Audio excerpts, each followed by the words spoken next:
आइए स्टूडेंट, अब हम shapes of complex ions with coordination number 246 को देखते हैं, जिसमें हम इनकी शेप्स के बारे में एक्सप्लेनेशन करेंगे। और सबसे पहले देखते हैं ऐसे कंपाउंड जिनमें कोऑर्डिनेशन नंबर 2 होगा उसकी क्या शेप होगी। तो स्टूडेंट इसमें होता क्या है कि लीजेंड और लीजेंड की एक्चुअली क्या होती है, रिपल्शन होती है।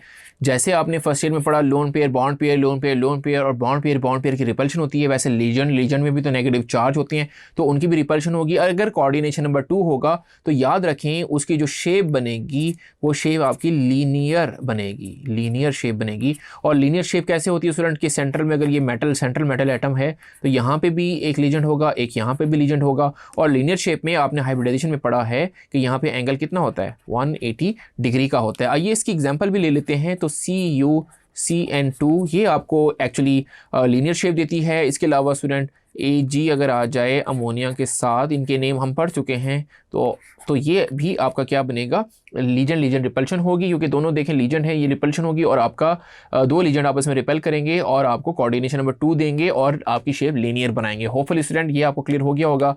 फिर बढ़ते हैं कि जिसमें कोऑर्डिनेशन नंबर 4 आ जाएं। अब स्टूडेंट कोऑर्डिनेशन नंबर 4 की जब बात करेंगे तो ये डिपेंड करेगा कि हाइब्रिडाइजेशन कौन सी है और उसके अकॉर्डिंग यहाँ पे दो शेप बनती हैं। तो सबसे पहले अगर हम बात करते हैं इसके अंदर sp3 हाइब्रिडाइजेशन हो तो sp3 हाइब्रिडाइजेशन में क्या होगा, और फिर हम देखते हैं कि dsp2 हाइब्रिडाइजेशन हो तो उसमें क्या होगा। तो अगर तो आपकी हाइब्रिडाइजेशन है sp3 तो उसमें जो आपकी शेप बनेगी वो आप पहले भी जानते हैं, लाइक आपने फर्स्ट ईयर में पढ़ा है, उसको हम कहते हैं टेट्राहेड्रल शेप।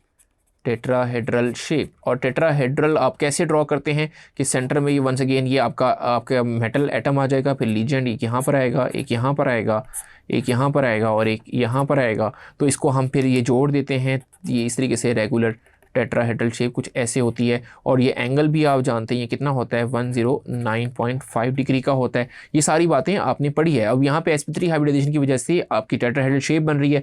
अब कौन सा शो करेगा, ZnCl4 होगा, क्योंकि इसमें देखें क्लोरीन 4 क्लोरीन है तो इसके ऊपर -2 चार्ज होता है, तो ये आपका शो करेगा। फिर कोबाल्ट कॉपर अगर हो, कॉपर सियानेट आयन के साथ अगर मिला हुआ हो तो ये जो आपका आयन चार्ज स्फीयर है ये भी आपको क्या शो करेगा, इसके अलावा टेट्राहेड्रल शो करेगा। इसके अलावा निकल अगर हमने पढ़ा कार्बोनाइल के साथ हो तो 4 कार्बोनाइल हैं तो ओवरऑल चार्ज तो ये 0 है, तो ये इसके ऊपर भी कोई चार्ज नहीं है, तो ये भी आपका टेट्राहेड्रल शेप बनेगी। अगर स्टूडेंट sp3 जो आपकी हाइब्रिडाइजेशन है वो dsp2 हो तो उसमें याद रखें उसमें जो आपकी शेप बनती है उसको हम कहते हैं स्केयर प्लेनर। तो यहाँ पे बनेगी स्केयर प्लेनर। अब स्केयर प्लेनर को कैसे ड्रॉ करते हैं, सेंटर में उसी तरह से कोई भी आपकी सेंट्रल मेटल हो जाएगा, यहाँ पे लीजेंड आ जाएगा, एक लीजेंड यहाँ पे आ जाएगा, एक लीजेंड यहाँ पे आ जाएगा, एक लीजेंड यहाँ पे आ जाएगा।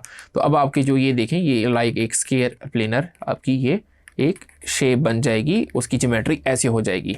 और इसकी एग्जांपल क्या है स्टूडेंट, इसकी एग्जांपल है कि प्लाटिनम अगर आ जाए अमोनिया के साथ और यहाँ पे 4। अब इसमें हाइब्रिडाइजेशन dsp2 क्यों होती है ये आपके सिलेबस का पार्ट नहीं है, बस आपने इसको डायरेक्ट याद कर लेना है। यहाँ पे जितना आपके सिलेबस का पार्ट है उतना ही आप यहाँ पे याद रखें, वरना इसकी बहुत ज़्यादा डिटेल है कि हाइब्रिडाइजेशन, मोड ऑफ हाइब्रिडाइजेशन कुछ आपने पढ़ा हुआ भी है फर्स्ट ईयर में कि मोड ऑफ हाइब्रिडाइजेशन किन चीज़ों पे डिपेंड करती है। फाइनली स्टूडेंट अगर आपके पास कोऑर्डिनेशन नंबर 6 हो तो उसमें देखते हैं, उसमें सबसे पहले जो हाइब्रिडाइजेशन है वो होती है D2sp3 हाइब्रिडाइजेशन। तो ये मोड ऑफ हाइब्रिडाइजेशन, इसमें अगर आपकी शेप जो बनती है वो बनती है ऑक्टाहेड्रल शेप बनती है। और आपकी शेप कुछ ऐसे होगी, सेंटर में मेटल होगा, यहाँ पे लीजेंड होगा, एक आउटवर्ड प्लेन होगा, एक इनवर्ड प्लेन होगा, ये भी आप जानते आए हैं, इसको आपने पढ़ा हुआ है फर्स्ट ईयर में। यहाँ पे एक लीजेंड होगा, एक लीजेंड यहाँ पर होगा और एक लीजेंड इसके नीचे होगा और एक लीजेंड यहाँ पर आ जाएगा। अब देखने में तो ये आपको 6 साइड लग रही हैं, लेकिन स्टूडेंट ये एक्चुअली ऑक्टाहेड्रल होती है, 8 साइड होती है, क्योंकि इसके अबव और इसके बिलो यानी ऊपर और पीछे नीचे भी एक होता है, तो ये टोटल 8 साइड बन जाती हैं।